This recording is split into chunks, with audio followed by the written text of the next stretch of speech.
সূরা হাদীদের 19 নম্বর আয়াতে বলা হয়েছে, যারা আল্লাহ বিশ্বাস করে এবং রাসূল বিশ্বাস করে এরা শহীদ এবং সিদ্দিকের দরজাশীল হবে, দলভুক্ত হবে। তো শহীদ এবং সিদ্দিকগণ অবশ্যই জান্নাতি। তাহলে আল্লাহ এবং রাসূল বিশ্বাসীগণ জান্নাতি যদি না হয় তাহলে আল্লাহর আয়াত মিথ্যা,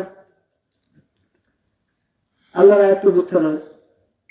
কাজে আল্লাহ ও রাসূল বিশ্বাসী হওয়ার মধ্যে আমাদের কিছু মিথ্যা ঢেকে আছে। আমি কোরআন গবেষণা করি, সেই মিথ্যাটা যদি বের করে না দিই তাহলে পৃথিবীর সমস্ত মানুষ তো মিথ্যাকে সত্য মনে করে ক্ষতিগ্রস্ত হয়ে যাবে।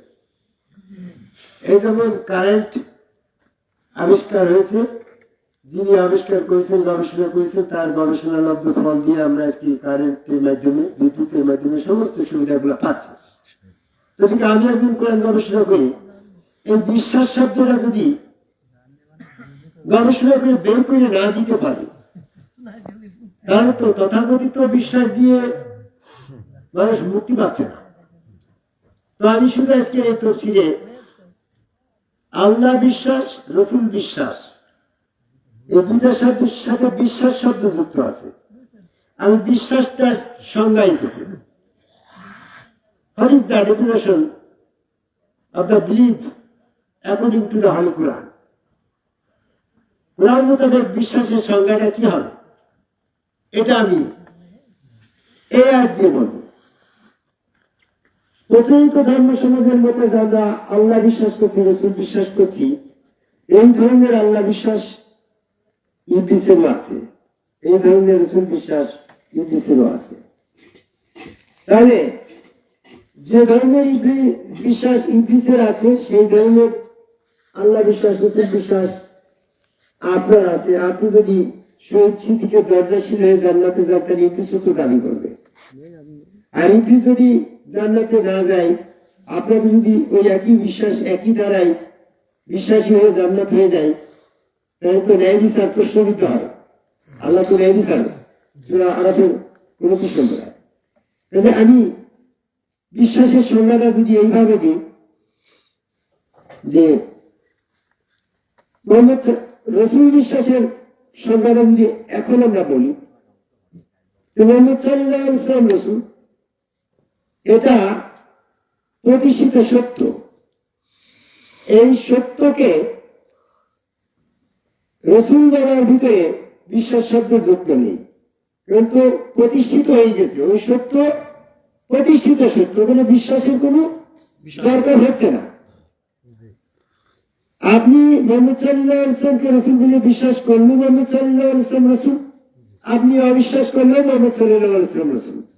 এখানে বিশ্বাসের কোনো অংশ নাই। যদি আপনি মুহাম্মদ সাল্লাল্লাহু আলাইহি ওয়াসাল্লামকে রাসূল বিশ্বাস করেছেন, এটা আপনি রাসূল বিশ্বাসী না। কারণ এটা আপনি রাসূল বিশ্বাস, মুহাম্মদ সাল্লাল্লাহু আলাইহি ওয়াসাল্লামকে রাসূল হিসেবে বিশ্বাস না করলে মুহাম্মদ সাল্লাল্লাহু আলাইহি ওয়াসাল্লাম রাসূলই আছে। আপনার বিশ্বাস যে মুহাম্মদ সাল্লাল্লাহু আলাইহি ওয়াসাল্লামকে রাসূল প্রমাণ করার কোনো দরকারই নেই। ঠিক তদ্রূপভাবে হযরত মুহাম্মদ সাল্লাল্লাহু আলাইহি ওয়াসাল্লামের পিরিয়ডে হযরত আলী মুহাম্মদ সাল্লাল্লাহু আলাইহি ওয়াসাল্লামকে কিভাবে রাসূল বলে বিশ্বাস করল, সেটা ছিল এমন কিভাবে সূরা হুদের 20 নম্বর আয়াত পড়ে রাসূলগণ তো আহার করে, হাটে বাজারে চলাফেরা করে, ওই সাধারণ মানুষ, ওই সাধারণ একজন মানুষকে হযরত মুহাম্মদ সাল্লাল্লাহু আলাইহি ওয়াসাল্লামকে হযরত আলী যখন রাসূল বলে বিশ্বাস করল, তখন হযরত আলী রাসূলের বিশ্বাসী, রাসূলের বিশ্বাস ভক্তি দিয়ে ওই মানুষটাকে রাসূল স্তরে উন্নীত করার নাম হচ্ছে রাসূল বিশ্বাস। কি বোঝেন না কথা? মুহাম্মদ সাল্লাল্লাহু আলাইহি ওয়াসাল্লাম কিন্তু তৎকালীন সময়ে সমাজের ভিতরে রাসূল হিসেবে জন্মগ্রহণ করে নাই। জন্মগ্রহণ করছে কি একজন সাধারণ মানুষ হিসাবে। সমাজের লোক তাকে প্রথমে তো মানুষই বিশ্বাস করে। ওই মানুষটার পরে যখন ওহী নাযিল হলো, নবুয়ত পেল, তখন উনি প্রকাশিত হইল, কেউ তাকে রসুল বলে বিশ্বাস করলো, তারা রসুলে বিশ্বাসী হইল, আর যারা তাকে রসুল বলে বিশ্বাস করে নাই তারা কাফের হইল। তাহলে একজন মানুষকে রসুল বলে বিশ্বাস করার নাম হচ্ছে রসুল বিশ্বাস। প্রতিষ্ঠিত রসুলকে রসুল বলার ভিতরে বিশ্বাস হতে নেই। কি বোঝেন না কথা? রাগ করছি না। প্রতিষ্ঠিত রসুলকে রসুল বলার ভিতরে আপনার কোন বিশ্বাস শব্দ যুক্ত না হওয়ার কারণে আপনি রসুলের বিশ্বাসী নয়। ঠিক জন্তু তার গুরু কবিরউদ্দিন চিশতি একজন সাধারণ মানুষ। এই সাধারণ মানুষকে তখন যিনি জন্তু যখন রসুল হিসেবে বিশ্বাস করে নিল, একজন সাধারণ মানুষকে রসুল হিসেবে বিশ্বাস করে নিল জন্তু, তাই জন্তু রসুল বিশ্বাসী। আপনি সাধারণ মানুষ কবিরউদ্দিনকে সাধারণ মানুষ হিসাবে মনে করেন, রসুল বলে বিশ্বাস করতে পারেন নাই, কাজে আপনি রসুল বিশ্বাসী নয়। আপনি যাকে মোহাম্মদ সাল্লাল্লাহু আলাইহি ওয়াসাল্লামকে রসুল বলে মেনে নিয়েছেন, ওটা প্রতিষ্ঠিত রসুল, ওখানে আপনার বিশ্বাস শব্দ যোগ করার কোন অধিকারই নেই। উনি আগের থেকে রসুল আছে, ওর কোন পুরস্কার আপনি পাবেন না। ওই রসুলকে রসুল বলার ভিতরে যে প্রেজেন্টেশন পাওয়ার কথা ছিল সেটা আপনি পাবেন না, ওটা পেয়ে গেছে হযরত আলী। ওটার পুরস্কারটা আগে বিতরণ করা হয়ে গেছে। এখন বর্তমানে হাটে বাজারে চলাফেরা করা একজন মানুষকে আপনার ভয় ভক্তি বিশ্বাস দিয়ে যদি ওখানে রসুল স্তরে উন্নত করে তাকে রসুল পদে দাঁড় করাতে পারেন, তাহলে সেই রসুল বিশ্বাসের পুরস্কারটা আল্লাহর কাছে পাবেন। সেটা শহীদ সিদ্দিকের দরজাশীল হবে। নাম্বার 2, আল্লাহ বিশ্বাস। একই ধারে বলতে গেলে আল্লাহ হচ্ছে প্রতিষ্ঠিত সত্য। আপনি আল্লাহকে বিশ্বাস করলো, আল্লাহ সৃষ্টিকর্তা প্রভু। আপনি আল্লাহকে বিশ্বাস না করলো, আল্লাহ সৃষ্টিকর্তা প্রভু। ওই সৃষ্টিকর্তা প্রভু আল্লাহকে আল্লাহ বলার ভিতরে কোন বিশ্বাস শব্দ ব্যবহার কোন দরকারই নেই। ওটা আল্লাহ আল্লাহ। ওইটারে যদি আল্লাহ বলে আপনি বিশ্বাস করে পুরস্কার পেতে চান, তাহলে ওই পুরস্কার কিন্তু ওই আবু জেহেল নিয়ে গিয়েছে। ওই ইবলিস ওই আল্লাহরই বিশ্বাস করে, ওই আল্লাহকে প্রভু বলে। সূরা হিজরের 36 নম্বর আয়াত।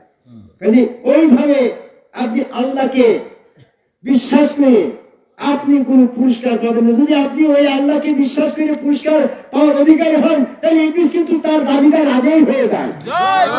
এমনটা কোন সৃষ্টি নাই। সূরা হাদীদের 19 নম্বর আয়াতে ওই ধরনের আল্লাহ বিশ্বাসের কথা বলে নাই। কোন ধরনের আল্লাহ বিশ্বাসের কথা বলছে?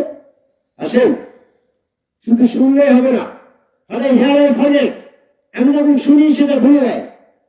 হঠাৎ সিআই রিমেম্বার, আমি যখন কোনো কিছু দেখি সেটা স্মরণ করতে পারি। হঠাৎ ডু আই আন্ডারস্ট্যান্ড, আমি যখন কোনো কিছু করি তখন সেটা বুঝতে পারি।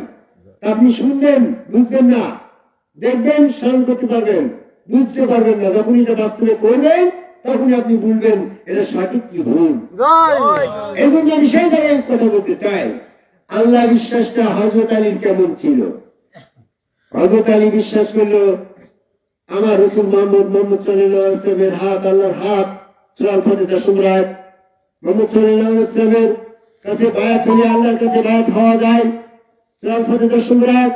মুহাম্মদ সাল্লাল্লাহু আলাইহি ওয়াসাল্লাম রাসূলকে আনুগত্য করলে এটা আল্লাহর হয়। সূরা নিসা 80 নম্বর আয়াত।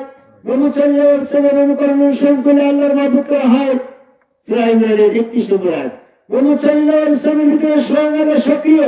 সূরা আল-ফালের 17 নম্বর আয়াত। তাই মুহাম্মদ সাল্লাল্লাহু আলাইহি ওয়াসাল্লামের আল-বডি ফিটনেস অফ আল্লাহ। যখন হযরত আলী বিশ্বাস করল চেহারা আল্লাহর, হাত আল্লাহর, পা আল্লাহর, ওর ভিতরে স্বয়ং সক্রিয় আল্লাহ, তাহলে এটি হচ্ছে আল্লাহ। এই মুহাম্মদ সাল্লাল্লাহু আলাইহি ওয়াসাল্লামের চেহারার ভিতরে স্বয়ং আল্লাহকে বিশ্বাস করার নাম হচ্ছে আল্লাহ বিশ্বাস।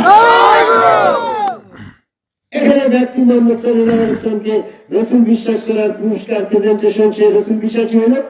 আর এই ব্যক্তি রাসূল মুহাম্মদ সাল্লাল্লাহু আলাইহি ওয়াসাল্লামকে রাসূল বিশ্বাস করার পরে ওই হাত আল্লাহর, পা আল্লাহর, রাসূল সুরতের ভিতরে আল্লাহ বিশ্বাস করার পরে তিনি আল্লাহ বিশ্বাসী হলেন। এর নাম হচ্ছে আল্লাহ বিশ্বাস।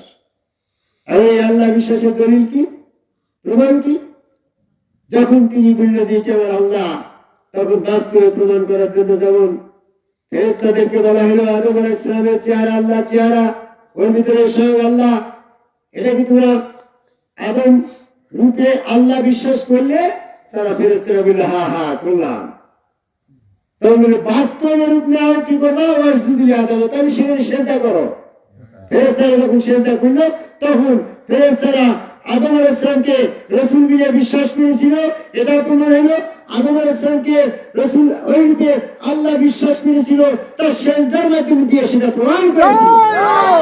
ঠিক তদ্রূপভাবে নবী মুহাম্মদ সাল্লাল্লাহু আলাইহি ওয়াসাল্লামকে হযরত আলী ওই হাত আল্লাহর, পা আল্লাহর, চেহারা আল্লাহর, এর ভিতরে স্বয়ং আল্লাহ সক্রিয় বিশ্বাস করার ফলশ্রুতিতে স্বরূপ সেখানে প্রমাণ স্বরূপ সেজদা দিয়ে প্রমাণ করলো ওই যে আল্লাহ, এই সে আল্লাহ বিশ্বাসী হইল। এই জন্য সূরা হাদীদের 19 নম্বর আয়াতে বলল যারা আল্লাহ বিশ্বাসী এবং রাসূল বিশ্বাসী তারা শহীদ এবং সিদ্দিকের দরজাসীন। বর্তমানে জন্টু কবিরউদ্দিন চিশতিকে রাসূল বলে বিশ্বাস করেছে, সে রাসূল বিশ্বাসী। ওই হাত আল্লাহর, পা আল্লাহর, চেহারা আল্লাহর, ওর ভিতরে স্বয়ং সক্রিয় আল্লাহ, প্রকাশ আল্লাহ, ওই রাসূল রূপের ভিতরে প্রকাশ আল্লাহ বিশ্বাস করে সে যখন প্রকাশ করলো ওই যে আল্লাহ, তখন সে আল্লাহ বিশ্বাসী হয়েছে। আর জন্টু সেখানে প্রকাশিত আল্লাহ বলে রাসূল সাথে আল্লাহ বিশ্বাস করে কি করে নাই, তার প্রমাণ স্বরূপ ওয়াসজুদু লিআদম, আদম করে আল্লাহকে সেজদা যখন দিল, তখন সে প্রকৃতই আল্লাহ বিশ্বাসী আর রাসূল বিশ্বাসী বলে গণ্য হলো। তাই সেজদাকারীগণ ব্যতীত কেউ আল্লাহ বিশ্বাসী রাসূল বিশ্বাসী নয়। আদম করে সেজদাকারী গণই হচ্ছে আল্লাহ এবং রাসূলের বিশ্বাসী, তাদের জন্যই তারাই হচ্ছে শহীদ এবং সিদ্দিকের দরজাসীন। সূরা হাদীদের 19 নম্বর আয়াত সেটাই প্রমাণ করে। আমি বর্তমান জনপদের মানুষের কাছে এই শহীদ সিদ্দিকের দরজাভুক্ত হওয়ার জন্য আদম করে সেজদাকারী একজন সম্মুখ রাসূলকে, হাটে বাজার চলাফেরাকারী একজন সাধারণ মানুষকে রাসূল বলে বিশ্বাস করে আপনি রাসূল বিশ্বাসী হন, আর সেই রাসূলের হাত আল্লাহর হাত, রাসূলের চেহারার ভিতরে আল্লাহ বিশ্বাস করে আপনি আল্লাহ বিশ্বাসী হন, আর সেই জায়গায় সেজদা দিয়ে আল্লাহ রাসূলে আপনি বিশ্বাসিতা প্রমাণ করেই শহীদ সিদ্দিকের দরজাসীন হন। এই বলে আমি আমার বক্তব্য শেষ করে যাই।